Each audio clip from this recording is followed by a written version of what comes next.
Olá, meu nome é Moacir, médico radiologista da FIDE. O objetivo desse vídeo é falar sobre condropatia patelar.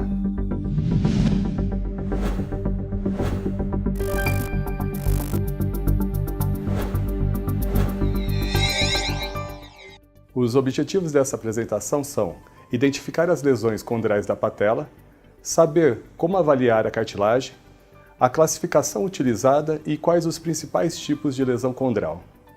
A cartilagem da patela é uma cartilagem hialina. A cartilagem hialina é constituída basicamente de água, colágeno tipo 2 e proteoglicanos. No esquema da esquerda é uma representação de um corte histológico. Comparando-se com a imagem da direita, que é uma imagem de ressonância magnética, observamos apenas um aspecto trilaminar da cartilagem hialina, com uma lâmina superficial com hipossinal, uma lâmina intermediária com hipersinal e uma lâmina profunda com hipossinal e uma transição empaliçada com a zona intermediária. A queixa clínica. O que faz o paciente procurar o médico ou vir fazer exame? Geralmente é uma história de dor anterior no joelho, uma dor que pode piorar descendo, subindo escada ou agachando, e as causas dessa dor geralmente estão relacionadas a lesão por uso excessivo, ou instabilidade patelofemoral ou traumatismos diretos. As lesões condrais podem ser degenerativas ou traumáticas. As lesões degenerativas são a condromalácia e a artrose patelofemoral. A condromalácia é uma afecção que acomete geralmente indivíduos jovens, na sua maioria mulheres, abaixo de 35 anos, caracterizada por edema e amolecimento da cartilagem, que pode ou não ser reversível. A artrose patelofemoral, uma vez estabelecida, é uma lesão irreversível. As lesões traumáticas são constituídas pela fratura condral, pelo flap condral e pela fratura osteocondral.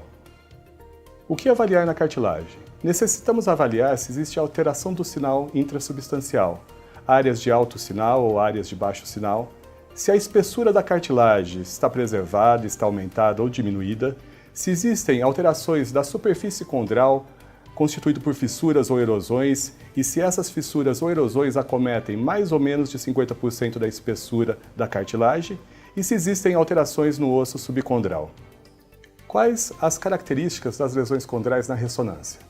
70% apresentam hipersinal, 20% isosinal, 10% hipossinal. Isso significa que, nas sequências padrões, 20% das lesões não são caracterizadas.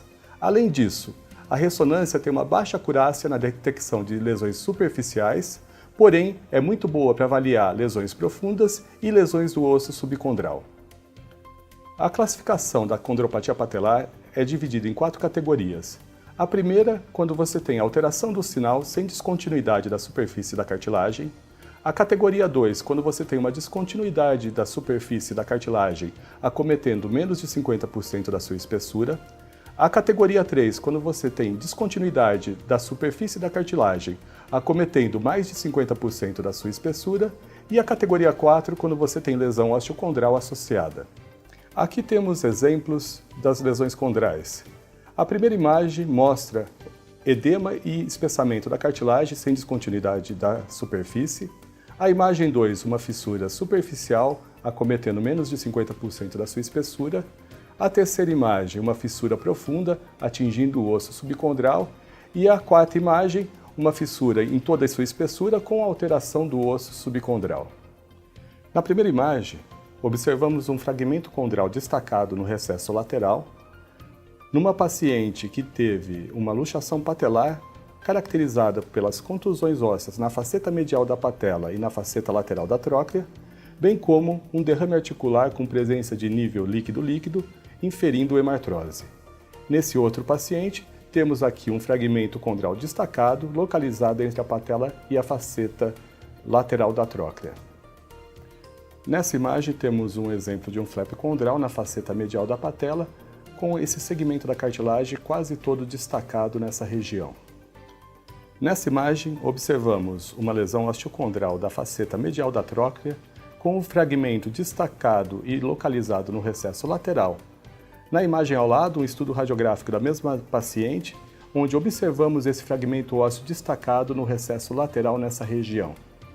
Aqui são casos do dia a dia para exemplificar os graus de lesão condral. A primeira imagem, a gente tem uma lesão grau 1, onde eu observo apenas o edema da cartilagem de revestimento sem descontinuidade. Na segunda imagem, eu tenho pequenas fissuras superficiais, portanto uma lesão grau 2. Na terceira imagem, uma lesão profunda, uma fissura profunda que atinge até o osso subcondral, uma lesão grau 3.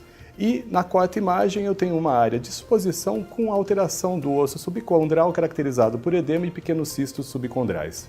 Como descrever essa imagem? Eu descreveria como condropatia patelar, caracterizada por edema na cartilagem de revestimento do vértice da faceta lateral, sem descontinuidades superficiais ou alteração do osso subcondral. Essa imagem eu descreveria como condropatia patelar, caracterizada por edema e fissuras superficiais na cartilagem de revestimento do vértice e da faceta lateral, sem alteração do sinal do osso subcondral. Essa próxima imagem eu descreveria como condropatia patelar, caracterizada por erosão condral profunda na cartilagem de revestimento do vértice e da faceta lateral, com exposição e focos de edema ósseo subcondral. Devemos nos preocupar também com achados que indicam instabilidade patelofemoral, como a patela alta, se a posição da patela está angulada ou lateralizada e se existem sinais de sobrecarga do mecanismo extensor como a rofite lateral. Considerações finais. A lesão grau 1 apresenta dificuldade no diagnóstico e, nesse sentido, as sequências metabólicas prometem uma melhor acurácia no futuro. A ressonância tem uma boa resolução para diferenciar lesões maiores ou menores que 50% e é muito boa também para avaliar o osso subcondral. Mais uma vez então, o que descrever? Se existe alteração do sinal da cartilagem, se essas alterações na superfície da cartilagem acometem mais ou menos que 50% da sua espessura e se existem alterações do osso subcondral. Como referências bibliográficas, tivemos pesquisa realizada nessas fontes que colocamos à disposição neste vídeo. Para maiores informações, acesse nosso portal.